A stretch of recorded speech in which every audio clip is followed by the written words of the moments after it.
സ്നേഹം, ദിവ്യസ്നേഹം, സ്നേഹം, ദിവ്യസ്നേഹം. വെളിപ്പാട് പുസ്തകം 5-ാം അധ്യായം നമുക്കൊന്ന് ശ്രദ്ധിക്കാം. ഞാൻ സിംഹാസനത്തിൽ ഇരിക്കുന്നവന്റെ വലം കൈയിൽ അകത്തും പുറത്തും എഴുത്തുള്ളതായി 7 മുദ്രയാൽ മുദ്രയിട്ടൊരു പുസ്തകം കണ്ടു. ആ പുസ്തകം തുറപ്പാനും അതിന്റെ മുദ്ര പൊട്ടിപ്പാനും യോഗ്യൻ ആരുള്ളൂ എന്നു അത്യുച്ചത്തിൽ ഘോഷിക്കുന്ന ശക്തനായൊരു ദൂതനെയും കണ്ടു. പുസ്തകം തുറപ്പാനോ നോക്കുവാനോ സ്വർഗത്തിലും ഭൂമിയിലും ഭൂമിക്ക് കീഴിലും ആർക്കും കഴിഞ്ഞില്ല. പുസ്തകം തുറന്നു വായിപ്പാനെങ്കിലും അത് നോക്കുവാനെങ്കിലും യോഗ്യനായി ആരെയും കാണായിക കൊണ്ട് ഞാൻ ഏറ്റവും കരഞ്ഞു. എന്താണ് പറയുന്നത്? സിംഹാസനത്തിൽ ഇരിക്കുന്നവന്റെ വലം കൈയിൽ അകത്തും പുറത്തും എഴുത്തുള്ളതായി 7 മുദ്രയാൽ മുദ്രയിട്ടൊരു പുസ്തകം ഉണ്ട് എന്ന്. നമ്മൾ പോസ്റ്റ് ഓഫീസിലൊക്കെ ചെല്ലുന്ന സമയത്ത് അവർ സീൽ ചെയ്യാനിടയാം പോസ്റ്റുകളിൽ. അതുപോലെ മുദ്ര ചെയ്തതായിട്ടുള്ള പുസ്തകം കണ്ടു. ആ മുദ്ര ആർക്കും തന്നെ പൊട്ടിക്കുവാൻ കഴിയില്ല. അധികാരിക്ക് മാത്രമേ അധികാരമുള്ളൂ. ആർക്കാണോ അതിൻ്റെ മേൽ അധികാരമുള്ളത് ആ വ്യക്തിക്ക് മാത്രമേ അത് ചെയ്യുവാൻ കഴിയുള്ളൂ. ഇവിടെയൊരു ലോകത്തിന്റെ ഭാവിയെ സൂചിപ്പിച്ചിട്ടുള്ളതായ വിഷയങ്ങൾ രേഖപ്പെടുത്തിയിരിക്കുന്നതായ ഒരു ഗ്രന്ഥമുണ്ട്. അതിനെ തുറക്കുവാൻ ആർക്ക് കഴിയും എന്ന് സ്വർഗത്തിലുള്ള എല്ലാവരും നോക്കുകയാണ്. ദൈവദൂതന്മാർ അവിടെ നോക്കി നിൽക്കുകയാണ്. അക്കൂട്ടത്തിൽ യോഹന്നാനും ഉണ്ടായിരുന്നു. യോഹന്നാനും അവിടെ നിന്ന് നോക്കുകയാണ്. എല്ലാവരും നോക്കുകയാണ്, ആരാണ് ഇത് തുറക്കുന്നതെന്ന്. അപ്പോൾ അവർക്ക് മനസ്സിലായി, ആർക്കും ഇത് തുറക്കുവാനുള്ളതായ അധികാരമില്ല എന്ന്. ഗബ്രിയേൽ വന്ന് തുറക്കാൻ ശ്രമിച്ചപ്പോൾ പറഞ്ഞു, നിന്നെ കൊണ്ട് കഴിയില്ല എന്ന്. മീഖായേൽ വന്ന് പരിശ്രമിച്ചപ്പോൾ പറഞ്ഞു, നോ, നിന്റെ പണി അതല്ല എന്ന്.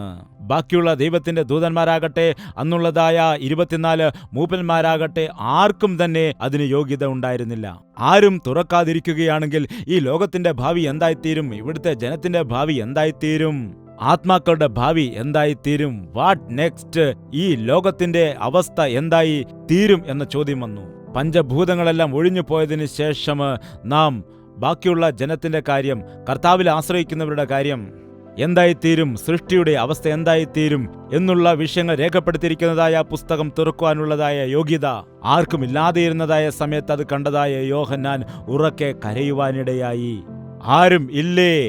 കരയണ്ട, ഇതാ യഹൂദ ഗോത്രത്തിന്റെ സിംഹം 7 മുദ്രകളും പൊട്ടിച്ച് പുസ്തകം തുറക്കാൻ കഴിവുള്ളവനാണ്.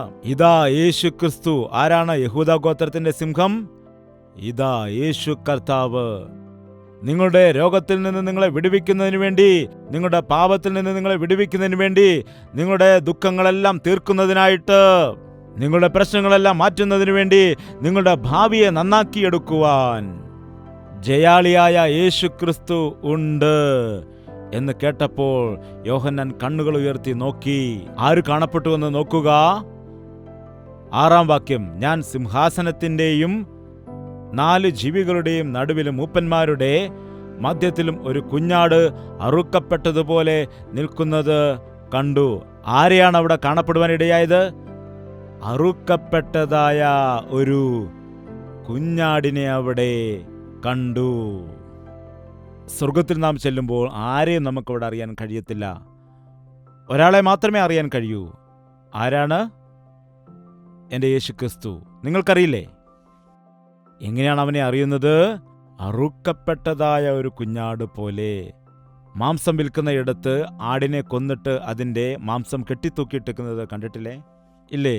ആ ആട്ടിൻകുട്ടിയെ കൊന്നിട്ട് അതിൻ്റെ മാംസങ്ങൾ അത് അങ്ങനെ കെട്ടിത്തൂക്കിയിട്ടേക്കുന്നത് നിങ്ങൾ കടയിൽ കണ്ടിട്ടില്ലേ?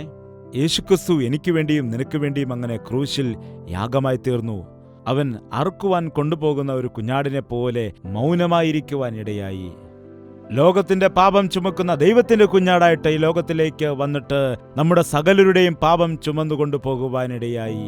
ഇന്ന് നിന്റെ പാപം ചുമക്കുവാൻ, നിന്റെ പാപം ക്ഷമിക്കാൻ യേശുവിന് അധികാരമുണ്ട്. കാരണം അവൻ ക്രൂശിൽ വരെയും നിന്റെ പാപം ചുമന്നു. ഇന്ന് നിന്റെ പാപത്തിന്റെ മേൽ ജയം നൽകുവാൻ അവന് അധികാരമുണ്ട്. കാരണം പിശാചിനെയും അവന്റെ കൂട്ടാളികളെയും അവൻ തകർക്കുവാനിടയായി. മരണത്തിന്റെ ബലമുള്ള ഹസ്തത്തിൽ നിന്ന് നമ്മെ വിടുവിക്കുന്നതിന് വേണ്ടി മരണത്താൽ തന്നെ അതിനെ ജയിക്കുവാനിടയായി. സ്വർഗത്തിലും നമുക്ക് ഈ ക്രൂശ് കാണുവാൻ കഴിയും. അതാണ് അതിശയം. സ്വർഗത്തിലും ക്രൂശിൽ കിടക്കുന്നതായ യേശുക്രിസ്തുവിന്റെ ദൃശ്യത്തെ നമുക്ക് കാണുവാൻ കഴിയുന്നതാണ്. നമ്മുടെ പാപത്തിൽ നിന്നും നമ്മളെ വിടുവിക്കുന്നതിന് വേണ്ടി, നമ്മുടെ പ്രശ്നത്തിൽ നിന്നും, നമ്മുടെ രോഗത്തിൽ നിന്നും നമുക്ക് വിടുതൽ നൽകുന്നതിന് വേണ്ടി, ജീവിതകാലം മുഴുവൻ മരണഭയത്തിന് അടിമകളായി പോയ മനുഷ്യകുലത്തെ നിത്യമരണത്തിൽ നിന്ന് വിടുവിക്കുന്നതിന് വേണ്ടി നമുക്ക് വേണ്ടി ലോകത്തിലേക്ക് ഇറങ്ങി വന്ന് ക്രൂശിൽ ജീവനെ കൊടുത്തതായ യേശു, അവൻ യോഗ്യനാണ്, മതിയായവനാണ്. നിന്റെ കഷ്ടത മാറ്റുന്നതിന് വേണ്ടി, നിന്റെ ബുദ്ധിമുട്ട് അകറ്റുന്നതിന് വേണ്ടി, നിന്റെ ഞെരുക്കത്തിൽ നിന്ന് വിടുവിക്കുവാൻ അവൻ ഒരുക്കത്തോടെയായിരിക്കുന്നു. നിങ്ങളാരെങ്കിലും കെണിയിലായിരിക്കുന്നുണ്ടോ? ഞാൻ ഒരുപാട് ആളുകൾക്ക് വേണ്ടി വ്യക്തിപരമായി പ്രാർത്ഥിക്കാറുണ്ട്. അതുകൊണ്ട് എനിക്ക് ഒരുപാട് അനുഭവങ്ങൾ ഉണ്ട്. അനേകരുടെ പ്രശ്നങ്ങൾ എനിക്ക് മനസ്സിലാക്കുവാനും അതുകൊണ്ട് കഴിയുന്നു. പരിഹാരത്തിന് വേണ്ടി ബൈബിൾ ഞാൻ തിരയുമ്പോൾ 100 കണക്കിന് പരിഹാരങ്ങൾ ലഭിക്കുകയും ചെയ്യും. കഴിഞ്ഞ ദിവസം ഒരു സഹോദരി എൻ്റെ അടുക്കൽ വരുവാനിടയായി. ഒരു കൊച്ചു കുഞ്ഞിനെയും എടുത്തുകൊണ്ടാണ് വരുവാനിടയായത്. ആ സഹോദരി വന്നിട്ട് പറയുകയാണ്, എനിക്ക് വേണ്ടി ബ്രദർ പ്രാർത്ഥിക്കണം. എൻ്റെ ഭർത്താവും ഞാനും തമ്മിൽ കലഹമാണ്, ഞങ്ങൾക്ക് ഒരുമിച്ച് പോകാൻ കഴിയില്ല, അതുകൊണ്ട് വിവാഹമോചനം നേടാൻ ആഗ്രഹിക്കുന്നു, അതിനുവേണ്ടി പ്രാർത്ഥിക്കണമെന്ന്. ഞാൻ പറഞ്ഞു, നിങ്ങൾ അങ്ങനെ ചെയ്യുവാൻ ഒരിക്കലും പാടില്ല, നിങ്ങൾ സമാധാനത്തോടെ ആയിരിക്കുവാൻ പ്രാർത്ഥിക്കുക. അപ്പോൾ പറഞ്ഞു, അയാൾ അങ്ങനെയാണ്, ഇങ്ങനെയാണ്, അയാൾ ദുഷ്ടനാണ് എന്നൊക്കെ. അതുകൊണ്ട് ഇപ്പോൾ എന്താണ് ചെയ്യുന്നത്? ഞാൻ വിവാഹമോചനം ചെയ്തിട്ട് പഠിക്കാൻ തുടങ്ങുകയാണ്. അപ്പോൾ മാതാപിതാക്കളും വന്നു. എന്നോട് പറഞ്ഞു, എന്ത് ചെയ്യാനാണ് ബ്രദർ, എൻ്റെ മകളാണ്, പറഞ്ഞാൽ കേൾക്കുന്നില്ല, ഇവൾക്കാണ് ഇപ്പോൾ ഒരു കുഞ്ഞുമുണ്ട്, ഇവളുടെ ഭാവി എന്തായിത്തീരും, എങ്ങനെ ഈ പ്രശ്നത്തിൽ നിന്ന് വിടുതൽ പ്രാപിക്കണമെന്ന് ഞങ്ങൾക്ക് മനസ്സിലാകുന്നില്ല. ഈ പ്രശ്നത്തിന്റെ പരിഹാരം എന്താണ്? വിവാഹമോചനമാണോ? ഭാര്യ ഭർത്താക്കന്മാരുടെ ഇടയിൽ ഉണ്ടാകുന്ന പ്രശ്നങ്ങൾക്ക് പരിഹാരം വിവാഹമോചനമാണോ? യേശുക്രിസ്തു വ്യക്തമായിട്ട് പറയാനിടയായി, ഭാര്യയെ ഉപേക്ഷിച്ചിട്ട് മറ്റൊരുവളെ വിവാഹം കഴിക്കുന്നവൻ വ്യഭിചാരം ചെയ്യുകയാണ്. ഉപേക്ഷിക്കപ്പെട്ടവളെ വിവാഹം ചെയ്യുന്നവനും വ്യഭിചാരം ചെയ്യുകയാണ്. കേട്ട ശിഷ്യന്മാർ പറഞ്ഞു, ഇതിനേക്കാൾ നല്ല വിവാഹം കഴിക്കാതിരിക്കുന്നതാണ്. എന്നാൽ അത് ദൈവത്തിൻ്റെ നിർണയപ്രകാരം അല്ലാതെ എടുക്കുവാൻ കഴിയുന്ന തീരുമാനമല്ല. കല്യാണം കഴിക്കാത്തവർക്ക് പ്രശ്നങ്ങളില്ലേ? കഴിഞ്ഞ ദിവസം ഒരാൾ പറഞ്ഞു, കല്യാണം കഴിച്ചാൽ പിന്നെ പ്രശ്നമാണ്, അതുകൊണ്ടാണ് കഴിക്കാത്തതെന്ന്.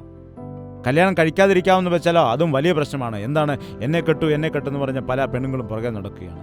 അതിനേക്കാൾ നല്ലത് കല്യാണം കഴിക്കുന്നില്ലേ. അതുകൊണ്ടാണ് പറയുന്നത്, ദുർനടപ്പ് നടക്കുന്നത് കൊണ്ടാണ് കർത്താവ് അരുളി ചെയ്യുവാനിടയായത്, എല്ലാ സ്ത്രീകൾക്കും സ്വന്തം ഭർത്താവ് ഉണ്ടായിരിക്കണം, അതുപോലെ തന്നെ എല്ലാ പുരുഷന്മാർക്കും സ്വന്തം ഭാര്യയും ഉണ്ടായിരിക്കണമെന്ന്. മോഹം നിയന്ത്രിക്കാതെ ജീവിക്കുന്നതിനേക്കാൾ കല്യാണം കഴിക്കുന്നതാണ് നല്ലത്. ഇതെല്ലാം ബൈബിളിൽ പറയുന്നുണ്ട്, വേദപുസ്തകത്തിൽ പറയുന്നുണ്ട്. യൗവന മോഹങ്ങളെ നീ ഉപേക്ഷിച്ചു കളയണം. യൗവന മോഹങ്ങളെ വിട്ടോടി നീതിയും വിശ്വാസവും സ്നേഹവും ശുദ്ധഹൃദയത്തോടെ കർത്താവിനെ വിളിച്ചപേക്ഷിക്കുന്ന എല്ലാവരോടും സമാധാനം ആചരിക്കാൻ പറയുന്നു. ഒരു സഹോദരി പറയുകയാണ്, ഞാൻ ഓടിപ്പോകാൻ വേണ്ടി ആഗ്രഹിക്കുകയാണ്, എന്നാലും എൻ്റെ മോഹങ്ങൾ എന്നെ പിന്തുടർന്നുകൊണ്ടേയിരിക്കുന്നു. ദൈവത്തിന്റെ വചനം എന്ത് പറയുന്നു? വിട്ടോടുവാൻ പറയുമ്പോൾ എന്താണ് അത് എടുത്തുകൊണ്ട് ഓടുന്നത്? എന്താണ് പറയുന്നത്? യൗവനമോഹങ്ങളെ വിട്ടോടുക എന്നാണ് പറയുന്നത്. എങ്ങോട്ടാണ് ഓടേണ്ടത്? ലോകത്തിലേക്കല്ല, ദൈവത്തിന്റെ മക്കളുടെ ദൈവിക കൂട്ടായ്മ ഉള്ളിടത്തേക്കാണ് ഓടേണ്ടത്. പ്രാർത്ഥിക്കുന്നവരുടെ അടുത്തേക്കാണ് പോകേണ്ടത്. യേശുക്രിസ്തു എല്ലാ പ്രശ്നത്തിനുമുള്ളതായ പരിഹാരം ഒരുക്കി വെച്ചിട്ടുണ്ട്, നിർമ്മിച്ചിട്ടുണ്ട്, അല്ലെങ്കിൽ നടപ്പാക്കിയിട്ടുണ്ട്. മനുഷ്യന്റെ ജീവിതത്തിൽ ഒരുപാട് പ്രശ്നങ്ങളും പ്രതികൂലങ്ങളുമുണ്ട്. മുൻപോട്ട് പോവുകയാണെങ്കിൽ ചുഴി, പിറകോട്ട് പോവുകയാണെങ്കിൽ കുഴി. എന്താണ്? ഇസ്രായേൽ മക്കൾ വളരെ സന്തോഷത്തോടുകൂടി മിസ്രൈമിൽ നിന്ന് രക്ഷപ്പെട്ടു വന്നല്ലോ എന്ന് പറഞ്ഞ് സന്തോഷത്തോടെ സമാധാനത്തോടുകൂടി അവർ സന്തോഷത്തോടെ ആഹാരം കഴിച്ചുകൊണ്ടിരിക്കുന്ന സമയത്ത് അപ്പോൾ ഫറവോനും സൈന്യവും അവരെ പിടിക്കുന്നതിന് വേണ്ടി ടകടാന്ന് വരികയാണ്. അയ്യോ വരുന്നുവെന്ന് പറഞ്ഞ സമയത്ത് ഓടുവാൻ അവർ ആരംഭിച്ചു. ഓടുവാൻ തുടങ്ങിയപ്പോൾ മുൻപിൽ എന്താണ്? ചെങ്കടലുണ്ട്, പിൻപിലാണെങ്കിൽ ഫറവോനും സൈന്യവും വരുന്നു. അവർ മോശയുടെ മുൻപിൽ വന്ന് നിലവിളിക്കാൻ തുടങ്ങി, എന്തിനാണ് ഞങ്ങളെ ഇവിടെ കൊണ്ടുവന്നത്? അവിടെ സുഖമായി ജീവിച്ചിരുന്നവരാണല്ലോ. അത് കേട്ട സമയത്ത് മോശയും നിലവിളിച്ചോ, എന്താണ് ചെയ്യേണ്ടത്? നമുക്ക് പോയി മരിക്കാം എന്ന് പറഞ്ഞു. മോശ ദൈവത്തോട് നിലവിളിച്ചു. ജനം മോശയോട് നിലവിളിച്ചപ്പോൾ മോശ ദൈവത്തോട് നിലവിളിച്ചു. ദൈവം എന്താണ് അരുളി ചെയ്തത്?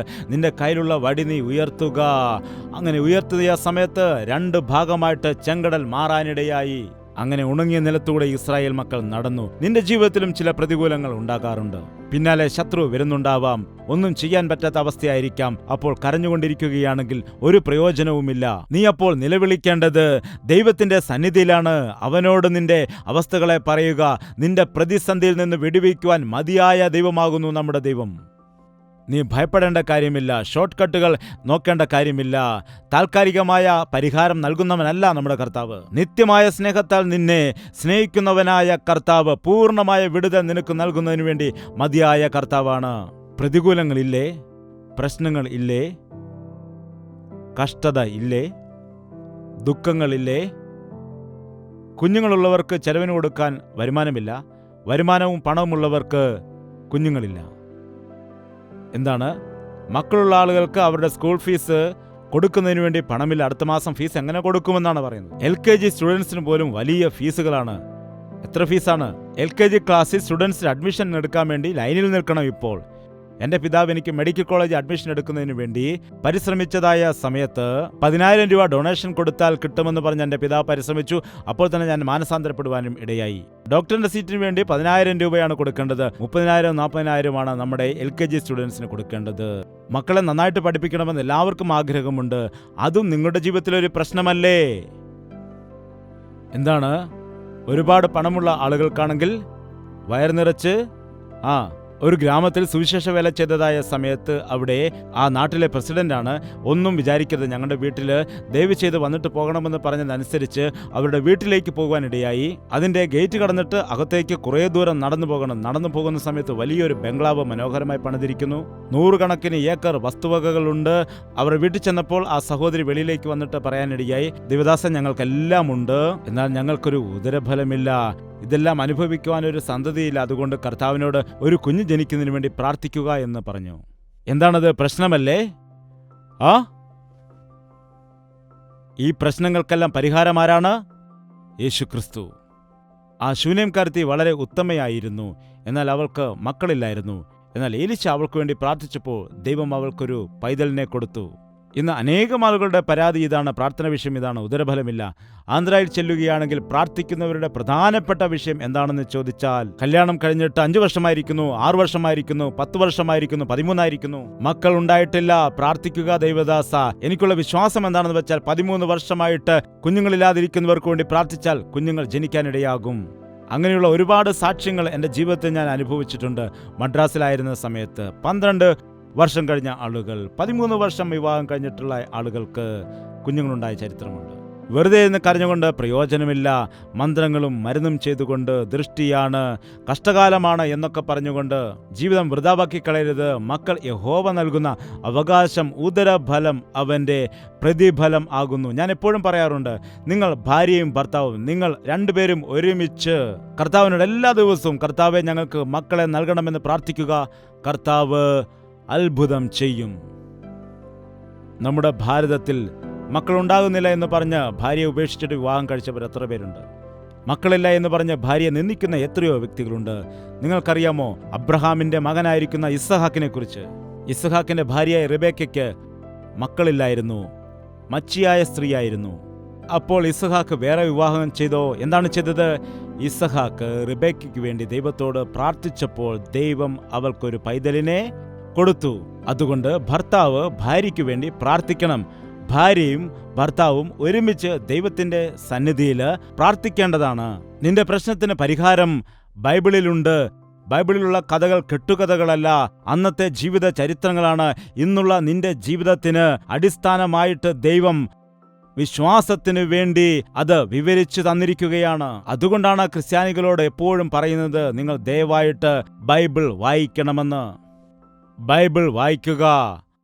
ആകാശത്തിലും ഭൂമിയിലുമുള്ള സകല വിഷയങ്ങളും നിങ്ങൾക്ക് മനസ്സിലാക്കുവാൻ കഴിയും. ബൈബിൾ വായിക്കുക. നിങ്ങളുടെ ജീവിതത്തിൽ നിങ്ങൾ നേരിടുന്ന സകല പ്രശ്നങ്ങൾക്കും പരിഹാരം നിങ്ങൾക്കതിൽ ലഭിക്കും. ദൈവത്തിന് അസാധ്യമായത് ഒന്നും തന്നെ ഇല്ല. എനിക്ക് അസാധ്യമായത് എന്തെങ്കിലുമുണ്ടോ? അബ്രഹാമിന് 100 വയസ്സായിരിക്കുന്നു, സാറയ്ക്ക് 90 വയസ്സായിരിക്കുന്നു. ആർക്കാണ് 90 വയസ്സായിരിക്കുന്നത്? സാറമ്മയ്ക്ക്. അവളുടെ ഗർഭപാത്രത്തിന്റെ ശേഷി നിലച്ചു പോയിരിക്കുന്നു. ദൈവം പറയുന്നു, എന്നാൽ കഴിയാത്തത് എന്തെങ്കിലും ഉണ്ടോ? എന്താണ്? ഒരു പ്രതീക്ഷയുമില്ലാതിരുന്ന സമയത്ത് ദൈവം അവരെ അനുഗ്രഹിച്ചൊരു കുഞ്ഞിനെ കൊടുക്കുവാനിടയായി. ഈ ദിവസവും നിന്റെ പ്രശ്നം എത്ര വലുതാണെങ്കിലും, അതെത്ര അസാധ്യമായി കാണപ്പെട്ടാലും അവയെ ചെയ്യുവാൻ കഴിയുന്നതായ നമ്മുടെ കർത്താവ്, അവൻ നിന്റെ കെട്ടുകളെ അഴിക്കുന്നവനാണ്. പിശാചിന്റെ ബന്ധനത്തിൽ നിന്ന് നിന്നെ വിടുവിക്കുന്ന ദൈവമാണ്. നിന്നെ സകല പ്രശ്നങ്ങളിൽ നിന്നും വിടുവിക്കുന്നവനായ കർത്താവാണ്. നിങ്ങൾ ഭാരപ്പെടേണ്ട കാര്യമില്ല, ദുഃഖിക്കേണ്ട കാര്യമില്ല. നിങ്ങളെ വിടുവിക്കുന്നവനായ കർത്താവ് ഉള്ളതുകൊണ്ട് നിങ്ങൾ ലോകത്തിൽ ആശ്രയിച്ചുകൊണ്ട് പാപം ചെയ്തുകൊണ്ട് മുൻപോട്ട് പോകേണ്ട കാര്യമില്ല. കർത്താവ് ജീവിക്കുന്നു. നിങ്ങൾ കരയരുത്, കരയേണ്ട കാര്യമില്ല.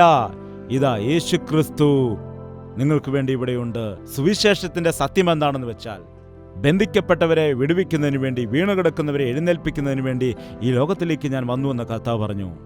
യേശുവിൽ വിശ്വസിച്ചതിന് ശേഷവും നീ ഇപ്പോഴും ആ പാപബന്ധനത്തിൽ ആകുന്നുവെങ്കിൽ കർത്താവിനെ നീ രക്ഷകനായി അംഗീകരിച്ചിട്ടില്ലാത്തതുകൊണ്ടാണ്. നിനക്ക് വേണ്ടി യേശുക്രിസ്തു ഉണ്ട്, ഈ മുദ്ര അഴിക്കുവാൻ അവൻ യോഗ്യനാണ് എന്ന് പറഞ്ഞതായ സമയത്ത് അവൻ മുൻപോട്ട് വന്ന് ആ മുദ്ര അഴിക്കുന്നതും അതിനുശേഷം സ്വർഗത്തിൽ നടക്കുന്ന കാര്യങ്ങളും നമുക്കവിടെ കാണുവാൻ കഴിയും. നമുക്കതൊന്ന് വായിക്കാം. 9-ാമത്തെ വാക്യം വായിക്കാം. പുസ്തകം വാങ്ങുവാനും അതിൻ്റെ മുദ്ര പൊട്ടിപ്പാനും നീ യോഗ്യൻ. നീ അറുക്കപ്പെട്ടു, നിന്റെ രക്തം കൊണ്ട് സർവഗോത്രത്തിലും ഭാഷയിലും വംശത്തിലും ജാതിയിലും നിന്നുള്ളവരെ ദൈവത്തിനായി വിലയ്ക്ക് വാങ്ങി. ഞങ്ങളുടെ ദൈവത്തിന് അവരെ രാജ്യവും പുരോഹിതന്മാരും ആക്കിവെച്ചു. അവർ ഭൂമിയിൽ വാഴുന്നു എന്നൊരു പുതിയ പാട്ട് അവർ പാടുന്നു. നീ യോഗ്യനാണ്.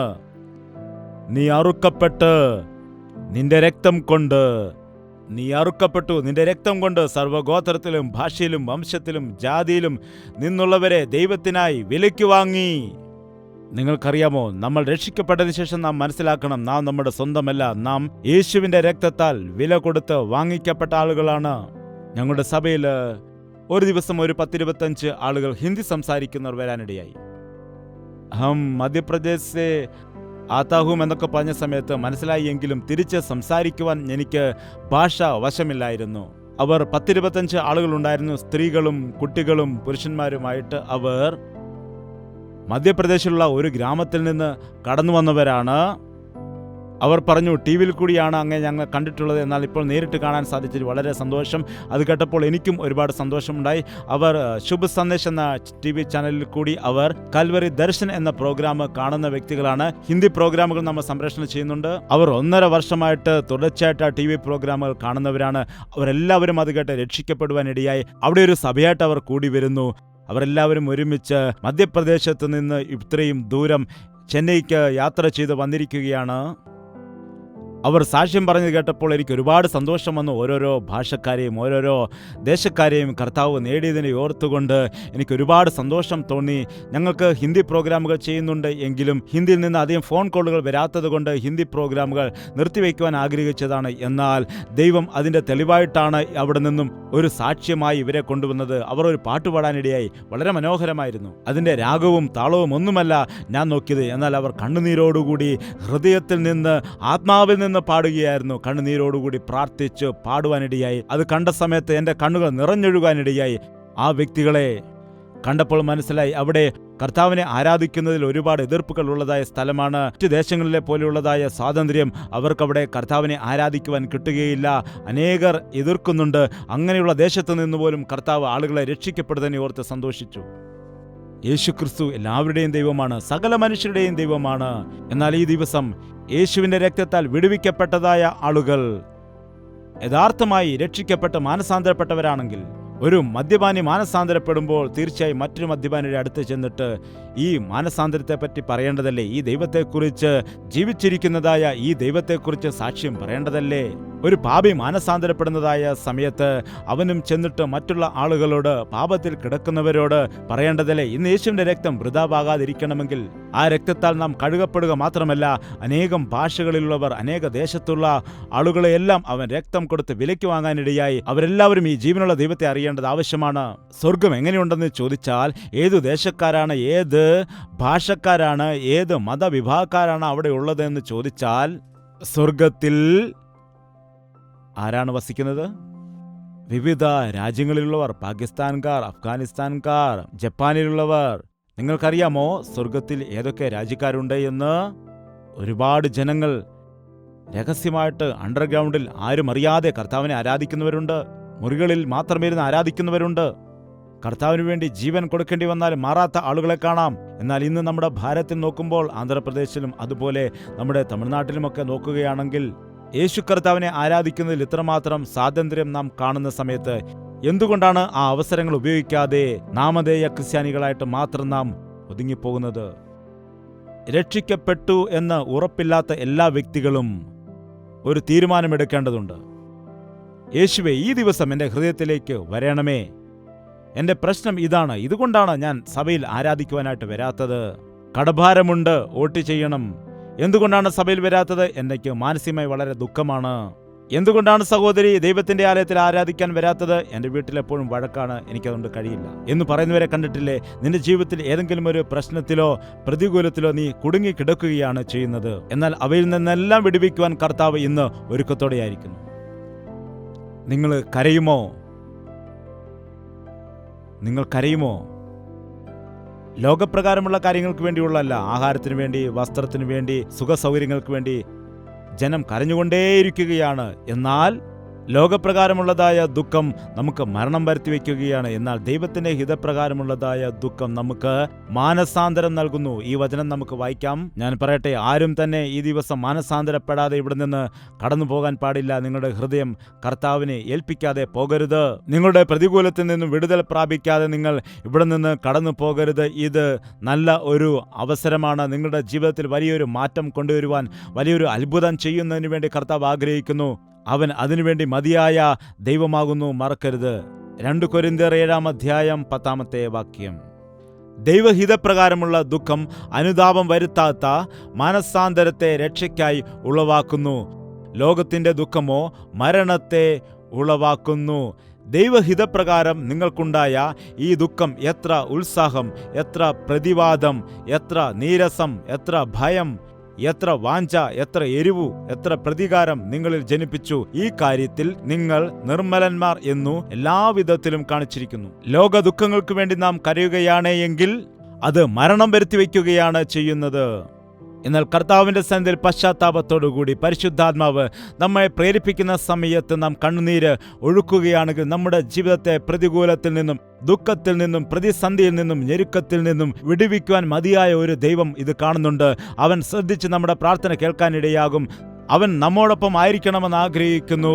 കാൽവരി ക്രൂശിലെ യാഗത്തിൽ കൂടി നമ്മുടെ ജീവിതത്തിലെ സകല ബന്ധനങ്ങളെയും അവൻ അഴിച്ച് നമുക്ക് സ്വാതന്ത്ര്യം വരുത്തിയിരിക്കുകയാണ്. ഈ ദിവസം ഇവിടെ പ്രാർത്ഥിക്കുന്ന സമയത്ത് നിങ്ങൾ എല്ലാവരും എന്നോടൊപ്പം ചേർന്ന് തന്നെ പ്രാർത്ഥിക്കണം. നിങ്ങളുടെ ജീവിതത്തിൽ വലിയൊരു അത്ഭുതം ഇപ്പോൾ സംഭവിക്കാൻ പോവുകയാണ്. അല്പസമയം മാത്രമേ നാം പ്രാർത്ഥിക്കുന്നുള്ളൂ. നിങ്ങളുടെ ഹൃദയത്തിൽ ദൈവത്തിന്റെ സമാധാനം വരാൻ പോവുകയാണ്. നിങ്ങളുടെ ജീവിതത്തിൽ പ്രശ്നവും പ്രതികൂലവും ഉണ്ടെങ്കിൽ നിങ്ങളുടെ ജീവിതത്തിൽ ദൈവത്തിന്റെ വിടുതൽ വരുവാൻ പോവുകയാണ്. അതുകൊണ്ട് ഈ സമയം എല്ലാവരും കണ്ണുകൾ അടച്ചുകൊണ്ട് തലകളെ വണക്കിക്കാട്ടെ, പ്രാർത്ഥിക്കാം. പ്രാർത്ഥന. പരിശുദ്ധനായ സ്നേഹമുള്ള പിതാവേ, കരങ്ങൾ ഉയർത്തിക്കൊണ്ട് വേദനയോടെ പ്രാർത്ഥിക്കുന്ന എല്ലാവരുടെയും കരങ്ങളെ നീ ഇന്ന് പിടിക്കണമേ കർത്താവേ. എന്നെ നിന്റെ കരങ്ങളിലേക്ക് സമർപ്പിക്കുകയാണ്, എൻ്റെ ജീവിതത്തെ സമർപ്പിക്കുകയാണ്. നീ എന്നെ മകനായി തീർത്ത ദൈവമാണല്ലോ. രക്തം കൊടുത്തെന്നെ വിലയ്ക്ക് വാങ്ങിയതാണല്ലോ. ലോകത്തിൽ വിശ്വസിച്ച് ഞങ്ങൾ വീണുപോയിരിക്കുന്നു, ലോകത്തിൽ വിശ്വസിച്ച് നഷ്ടപ്പെട്ടിരിക്കുന്നു. ഇതാ നിനക്ക് വേണ്ടി ഞങ്ങളെ സമർപ്പിക്കുകയാണ്. ഈ ലോകത്തിന്റെ മോഹങ്ങളിൽ ജീവിച്ചതുകൊണ്ട് ഞങ്ങളുടെ ജീവിതം വീണുപോയിരിക്കുകയാണ്, പരാജയപ്പെട്ടിരിക്കുകയാണ്. ഇതാ എൻ്റെ ഹൃദയദൃഷ്ടി ഇന്ന് പ്രകാശിച്ചിരിക്കുകയാണ്. നീ മാത്രം മതി ഞങ്ങൾക്ക് ആശ്രയമായിട്ട്. ദാവീദ് പറഞ്ഞതുപോലെ, ഈ ലോകത്തിൽ എനിക്ക് ആശ്രയം നീ മാത്രമേ ഉള്ളൂ ദൈവമേ. ഞങ്ങളുടെ ജീവിതത്തിലും ഈ ദിവസം ആ തീരുമാനം എടുത്തുകൊണ്ട് മുൻപോട്ട് പോവുകയാണ്. എൻ്റെ യേശുവുണ്ട് എനിക്ക്, അവൻ എന്നെ വിടുവിക്കും. എൻ്റെ യേശു എനിക്കുണ്ട്, അവൻ എന്നോട് ക്ഷമിക്കും. എൻ്റെ സകല പ്രശ്നങ്ങളിൽ നിന്നും വിടുവിക്കുന്നവനായ രക്ഷിക്കുന്ന യേശു എനിക്കുണ്ട് എന്നുള്ള വിശ്വാസത്തോടു കൂടി ഇവിടെ നിന്ന് കടന്നു പോകാൻ നീ ഞങ്ങളെ സഹായിക്കണമേ. നിന്റെ അനുഗ്രഹത്താൽ നിന്റെ മക്കളെ അയക്കണമേ. മക്കളില്ലാത്തതിനാൽ ഭാരപ്പെടുന്ന ആളുകളുണ്ട്. അങ്ങനെ വേദനിക്കുന്ന ആളുകളുടെ എല്ലാവരുടെയും ജീവിതത്തിൽ നസറേനായ യേശുക്രിസ്തുവിന്റെ നാമത്തിൽ അടയ്ക്കപ്പെട്ട ഗർഭങ്ങളെല്ലാം തുറക്കുവാനിടയാകട്ടെ. ദൈവം കരുണ കാണിച്ചു എന്നുള്ളതായ വിശ്വാസത്തോടെ കടന്നു പോകുവാൻ, വരുന്ന വർഷം കുഞ്ഞിനെയും എടുത്തുകൊണ്ടുവന്ന ദൈവത്തിന്റെ സന്നിധിയിൽ സാക്ഷ്യം പറയുവാനായിട്ട് നീ ഒരു അത്ഭുതം ചെയ്യുമാറാകണമേ കർത്താവേ. അനേകരുടെ കണ്ണുനീർ തുടച്ച് ദൈവിക സമാധാനം ഹൃദയങ്ങളിൽ കൊടുക്കുമാറാകണമേ എന്ന് യേശു ക്രിസ്തുവിന്റെ നാമത്തിൽ അപേക്ഷിക്കുന്നു പിതാവേ, ആമേൻ. യേശുവേ യേശുവേ യേശുവേ യേശുവേ യേശുവേ യേശുവേ യേശുവേ യേശുവേ നിന്നെ നിന്നെ എന്നും ഞാൻ സേവിക്കും. നീ മാത്രം രാജാവെന്നും. നിന്നെ നിന്നെ എന്നും ഞാൻ സേവിക്കും. നീ മാത്രം രാജാവെന്നും. യേശുവേ യേശുവേ യേശുവേ യേശുവേ യേശുവേ യേശുവേ യേശുവേ യേശുവേ യേശുവേ യേശുവേ യേശുവേ